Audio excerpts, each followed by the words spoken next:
Hello, welcome to Tifo IRL. I am JJ Bull, and in this video we're going to talk about Trent Alexander-Arnold, this guy, and we're going to ask whether he is a central midfielder. So is he a central midfielder? The answer is no, but also maybe, because although he is a right back, and we know he's a right back, he likes to wander around the pitch, and there are things designed to make him be able to do this so that he can start as a right back, but affect play from the middle of the pitch here, from these sorts of positions here, and from here as well. Because he's got an amazing right foot, he's able to deliver balls into the box that help others score, and that's what we're going to look at. How does this work, and whether he is a central midfielder but also a right back, or just a right back? Let's look at that.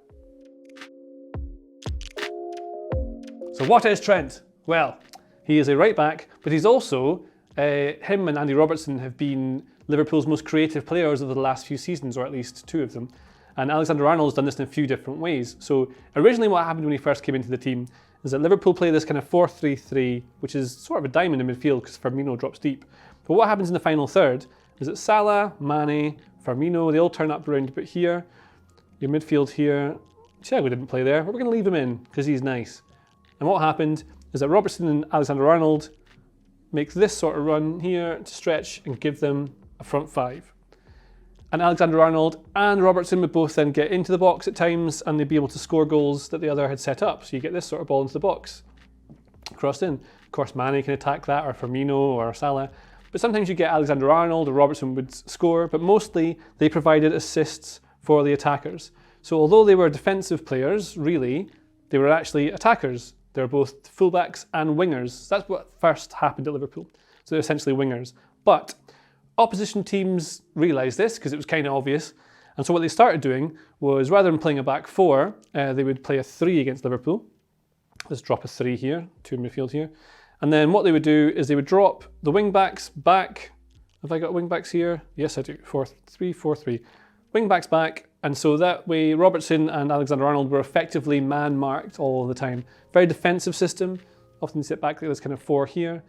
And so Alexander-Arnold and Robertson became not so much less effective, but they just had less space because it was blocked that way. And then what teams started doing after that was they even started playing, they played a 5, they would drop an extra player back to form a 6. So there definitely wasn't any extra space for one of these midfielders to try and affect play and make things happen. But that's what happened when Liverpool were just amazing a couple of seasons ago, 1920 season when they won the league. That's how it worked. So teams adapted to how Liverpool were playing, and so Liverpool had to adapt. And now what's happened since is that although the players aren't always the same as this here, what's tended to happen is that to make sure that Alexander-Arnold could get on the ball and affect play in positions that he's very useful, Henderson would move out to this wide area.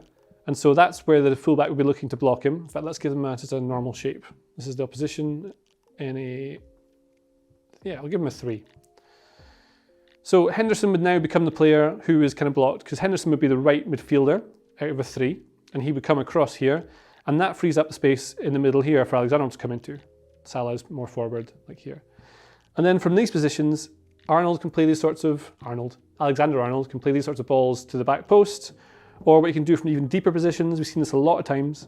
These will play just a ball from this sort of position here, where it curls round to this sort of position here, or more often than not, he plays this sort of pass that just kind of curls around the side of a defender.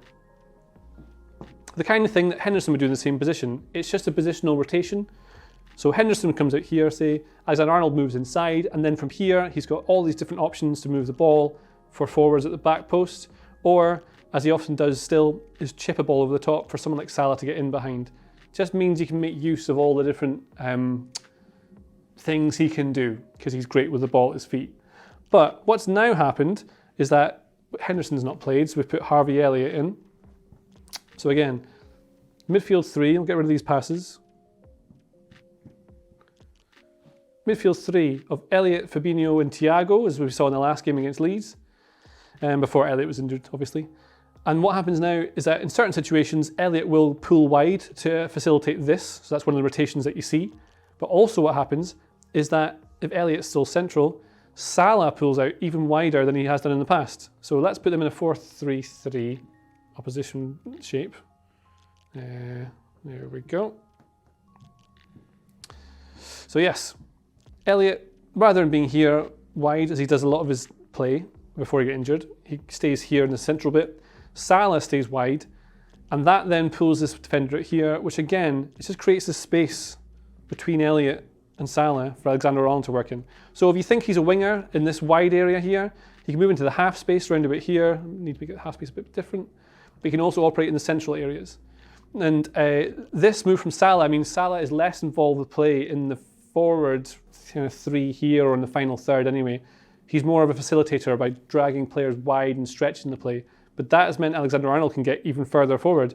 And there's times this season where we've seen him receive the ball like here, like a 10. So he started as a 2, he's moved into positions as an 8, and now we're even starting to see him play in these sorts of positions as a 10. Oh, and also being a winger. A 7, we'll call him a 7. So if Trent is so good at playing these sorts of passes and he's so creative, that he's one of the most creative players in the Liverpool team, why are they playing him here? Gareth Southgate played him in midfield. Well, the reason for that, basically, is that Alexander-Arnold gets more of the ball here than he would in midfield, where it tends to be more congested. So here, last season he had the second most touches per 90 of any Liverpool player, behind Jordan Henderson, who would tend to drop deep and link play, but also played a lot of last season in central defence. So that's one reason. Because centre-backs and defensive players generally tend to have more touches of the ball. When they receive from a goalkeeper or an attack fizzles out and they control it, you get these short sideways, passy, sideways boys. That's what they do. And so they get loads of touches. And you'll see that often on stats tables, defenders, centre-backs specifically, will have more passes and touches than any other player on the pitch. So Alexander-Arnold's getting more touches of the ball here. It's also when Salah pushes up here and Firmino goes here and Mane goes here, he suddenly has all of this space to move into unless they apply someone specifically to mark him. But normally what happens with a 4-3-3 when you're pressing is you be around a bit here trying to attack these sorts of positions, trying to block the pass out to it, then you've got to carry him. He just has more space to get the ball. He also is able to get more touches on it so he can affect play more. And then he's able to get into positions when he's not a right back to start, he's then essentially an extra player. So he's creating an overload in midfield, which allows him to, again, have more touches of the ball. So this season, in 4 league games, he's had 89 touches per 90 of the ball, which again is more than any other Liverpool player. Second last season, Henderson, kind of a cheek, he played in centre-back a lot of the time. But yes, that's why he likes to do it. Another thing that's good about him being a right back is that if you start higher up the pitch, like Salah does up here, say there is a goal kick, he'll try and push up as high as he can. Liverpool pushed up the pitch like this. Van Dijk is back, and Van Dijk really likes to play this ball. He loves this pass. Salah can push in here with Firmino and Mane. Alexander-Arnold can start really high up the pitch. Robertson can then get high up the pitch, and it just forces the opposition back. So this ball from Van Dijk to Alexander-Arnold, who then is wide, suddenly you get positional rotations. Either Salah pulls out wide, he goes into here, he's covered by Harvey Elliott, or Henderson now probably. Or again, Salah stays here, Alexander-Arnold pushes wide, Elliott does that. Or he goes here and he'll play a little 1-2 with Salah, moves in here to Elliott's position, who then comes out wide to support it. So Alexander-Arnold is playing 100 different roles, 100 different positions, but all of it is conducive to Liverpool's attacking play. He is then also in position for defending. There's another video we have on Tifo about some of the lapses in defending that he has had. It's kind of exaggerated. He's a decent defender. But yeah, great player, not a midfielder, even though he sort of is, and I can't be any clearer than that. And for more analysis like this, subscribe to Tifo IRL. We love having you back. Have a lovely time.